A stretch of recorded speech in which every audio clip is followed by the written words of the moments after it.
Welcome back. The four-way state Supreme Court primary could set record-breaking numbers in Wisconsin as both parties eye the race as a way to fundamentally transform Wisconsin politics for potentially years to come. This race will decide the balance of power, whether the court keeps a conservative balance or tilts liberal.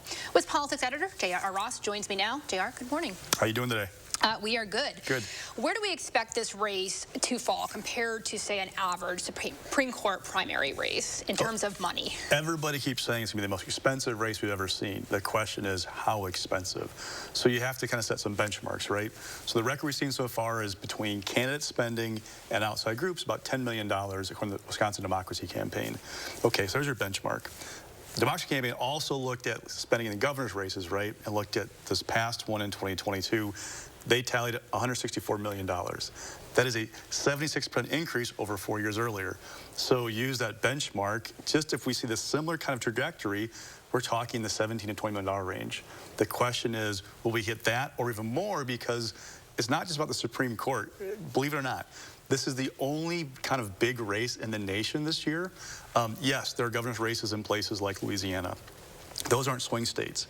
If you're a national group that wants to try out, your latest GOT, get out the vote effort, you're looking at Wisconsin saying, I can go into Wisconsin and do a test run of new technology, new techniques in the Supreme Court race. It could really get to be interesting in March and April if groups do that. Now, if they don't come in, maybe we set just like a crazy record.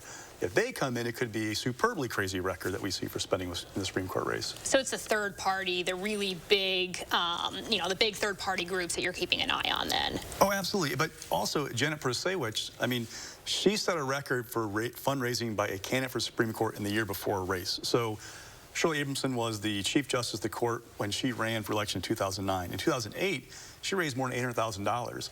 She was a unique figure in Wisconsin judicial politics. She was the first female Supreme Court justice in Wisconsin, first female Chief Justice. She had a national profile for a Supreme Court candidate and a national fundraising network. Prasewicz topped that, raised more than $900,000 in last year. She's also up with a $700,000 plus TV buy before the primary. We're not used to seeing that from a candidate for the court. So the candidates themselves are going to raise good money. The big thing, though, is going to be the state parties. They are really becoming a huge part of fundraising, not just for Supreme Court races, but races in general in Wisconsin. There's a change in fundraising laws in 2015, which allows candidates to accept unlimited donations from state parties, which have no cap in the contributions they can receive from donors. Put this into perspective for, say, the average viewer who does not, like yourself, track the dollars for every race, right? So when we're talking a state Supreme Court race, especially in the spring races are typically very low turnout. They can be very low interest, except for a situation like this where we could have the national eye. But compare this, if you could, to, say, an average congressional or an average Senate race in terms of why big money in this race could be so unusual. Oh, it will definitely top, like a typical congressional race in Wisconsin. We don't have many competitive congressional seats in Wisconsin.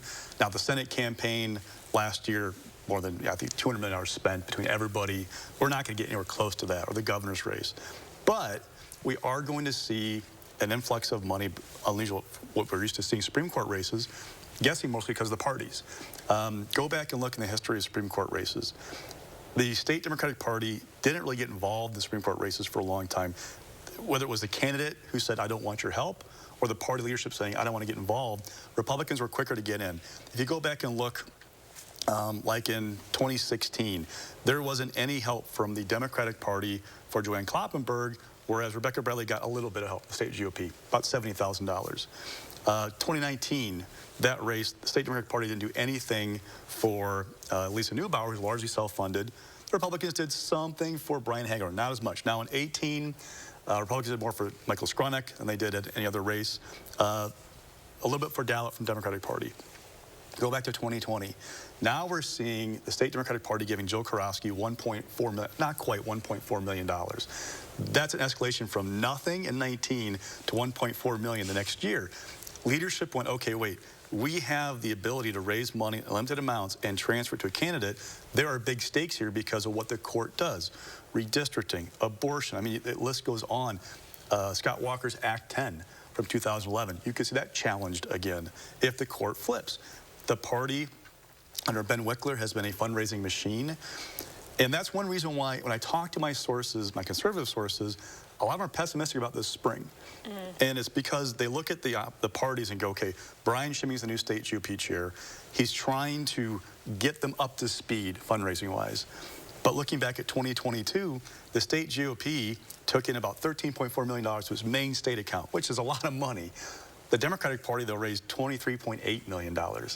And the Republicans I talked to are kind of worried that Ben Wickler, the state party chair, is going to have another dynamic spring raising money. Look at the party on Twitter. They're constantly talking about the Supreme Court race. What's at stake? Give us money. Fundraising deadline at midnight tonight. You have to get involved in what's at stake.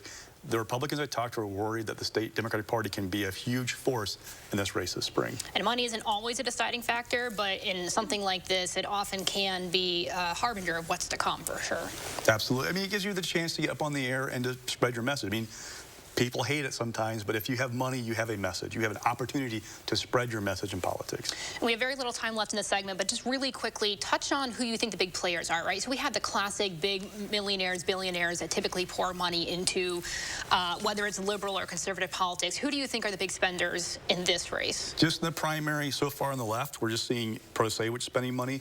On the right, we're seeing Dick Uihlein, who is an Illinois businessman and GOP mega donor. He's put money into Fair Courts America, which is doing a six-figure radio buy for Daniel Kelly as we speak. That group has promised to spend, quote-unquote, millions for Kelly to educate the public about him ahead of this race. Will they spend all that? They've said 7 figures ahead of the primary. That could be a big factor in that race as well. JR, thank you so much for talking through this. Anytime. And when we come back, our extensive For the Record coverage of the Madison mayoral race continues.